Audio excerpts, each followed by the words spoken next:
क्या संसद संविधान संशोधन के नाम पर नागरिकों के मौलिक अधिकारों को कभी भी किसी भी सीमा तक बदल सकती है? यदि हाँ, तो क्या अधिकार वास्तव में अधिकार रह जाएंगे?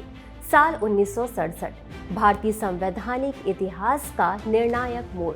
मामला था IC Golaknath versus state of Punjab, जिसने एक बार फिर संविधानवाद और संसदीय संप्रभुता के बीच तीव्र टकराव को जन्म दिया। 1950 से 60 के दशक में लागू भूमि सुधार कानूनों का सीधा असर बड़े जमींदारों पर पड़ा।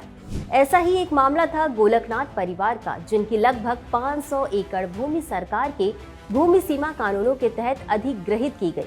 उन्होंने इसे मौलिक अधिकारों का हनन बताते हुए अदालत में चुनौती दी। याचिकाकर्ताओं का मुख्य तर्क था कि संविधान में मौलिक अधिकारों का स्थान विशेष और संरक्षित है, इसलिए अनुच्छेद 13 के अंतर्गत संशोधन की न्यायिक समीक्षा की जानी चाहिए, और यदि संसद का संशोधन मौलिक अधिकारों को नष्ट या निहित रूप से कम करता है तो वह अमान्य होना चाहिए।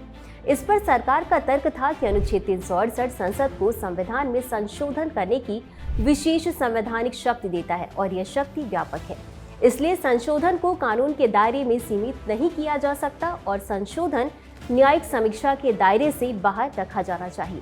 सर्वोच्च न्यायालय ने तर्कों का विशद परीक्षण करके निर्णय दिया कि संविधान संशोधन कानून की परिभाषा में आता है और इसलिए अनुच्छेद 13 के दायरे में परखा जा सकता है। परिणाम स्वरूप अदालत ने कहा कि संसद अनुच्छेद 368 के अधीन मौलिक अधिकारों को समाप्त या सीमित करने की शक्ति नहीं रखती है।